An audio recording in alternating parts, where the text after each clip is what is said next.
Well, hello folks, and welcome to another little episode of Real Country with Jeff and Melanie. Checking out our baby chicks we got the other day. As I mentioned in an earlier little video, we got us 10 production reds. We got them straight run, so right this minute, don't really know if we got little boys, little girls, roosters, or hens. Just gonna wait a little while and see. Hope we got a bunch of hens. Wouldn't mind one rooster, but we'll just take what we got and we'll see. I have learned something in the past, and we've had chickens before. I about forgot about it till last night. We had a little problem pop up, and it was nothing major, but yet it could have been deadly. And of course, it was about 5 minutes before supper time. Food was about ready, and I didn't have my camcorder near me and didn't think about I ought to make a video about it until I was almost through fixing the problem. But just thought I'd go ahead and make the little video, walk you through it best I could, and maybe keep somebody else from having a big problem on down the road. Little problem when you bring home new chicks, sometimes they have a rough little start. They get nervous, they get scared, something happens, and they poop too much. They poop too loose. And I call it, they get a dingleberry on their fanny. You'll see a little chick walking by, and on his back end of his little tail feathers, it looked like he went to the bathroom, and it didn't all come loose, like it stuck to the feathers. And like I said, I call them little dingleberries, but the problem is, if you don't take care of the problem as quick as you see it, it will catch back there, it will clog up his vent, and it can eventually kill the little fella. And they're no good if they're dead. Nobody wants to watch them die. You want to raise them up and have pretty yard birds and good eggs, and maybe on down the road some fried chicken. But you got to take care of the little fellas. And like I said, if I'll pull up one of the little babies and show you. I don't know why I got the wire on here. I just force a habit. I'm used to keeping a lid on, even though these little babies ain't big enough to go.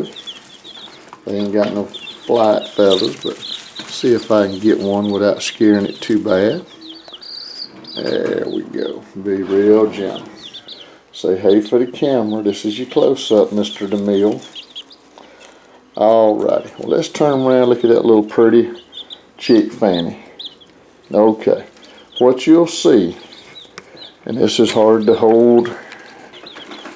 See if I can hold this correctly, and keep it all on camera. But right there, their little vent, you'll see just a black smudge. It'll be a caked on dingleberry, and it will not turn loose.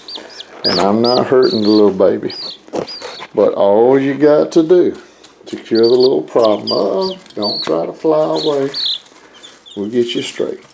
All you got to do is take the little fella to your sink. This is the fastest, easiest way I know it. Just take them to the sink and turn you hot water on, and just like you would for a little baby's bath, you check the temperature with your fingers. You want it warm, but you don't want to scald the little fella. And mix a little cold with it till you get it to where it's just a little warm. And then let me turn this little fella around.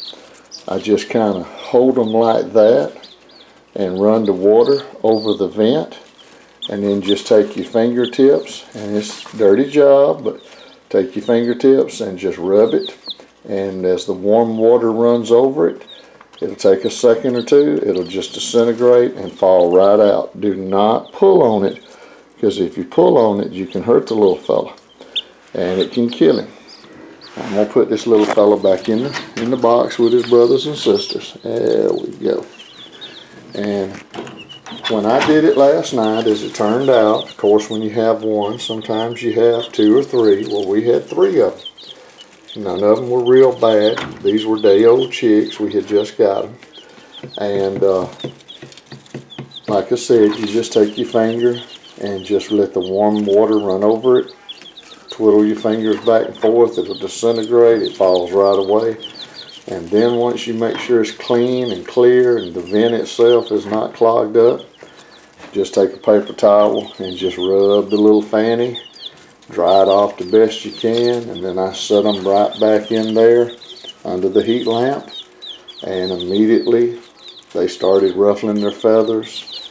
They got to feeling good, and by the time I was done with the 3rd one, you couldn't even tell which one of the other 2 I had worked on before then. But I hate I didn't have my camera ready. That's the way life is sometimes. Some of the coolest things happen when the camera's locked up in another room or in your car. And I swear when I come home at night and start getting comfortable and I empty my pockets with my multi-tools and my pocket knives and my wallet and my keys, I feel like I lose 20 pounds by the time I strip down and get comfortable. But I guess I'm going to have to start toting the camera with me, because you never know when something interesting is going to happen and you don't want to miss it.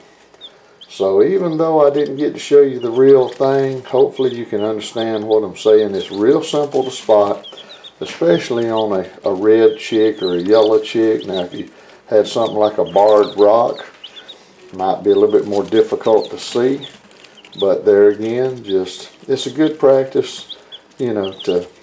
I wouldn't sit there and play with the chicks all day long, but when you come in to feed them, when you come in to water them, and with them being babies, you need to check them more than just once a day or twice a day.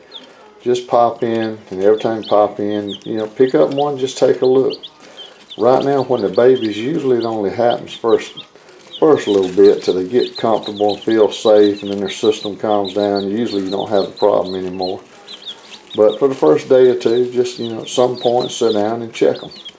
If you catch it quick and go ahead and clean it up, you know, no big deal. But then again, like I said, you know, for your safety, they do carry salmonella.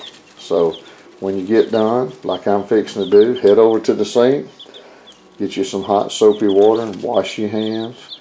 That way you don't pass anything to yourself or your family or back and forth between the animals.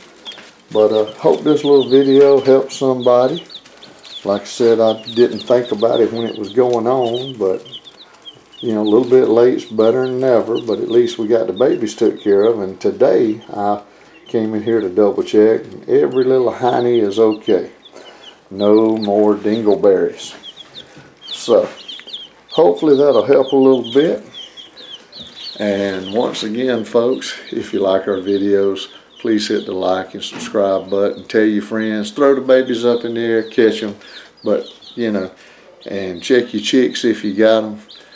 And until the next time we get together, if you will, good Lord's willing, the creek don't rise, we'll catch y'all down the road. Thanks for watching. Y'all have a good afternoon.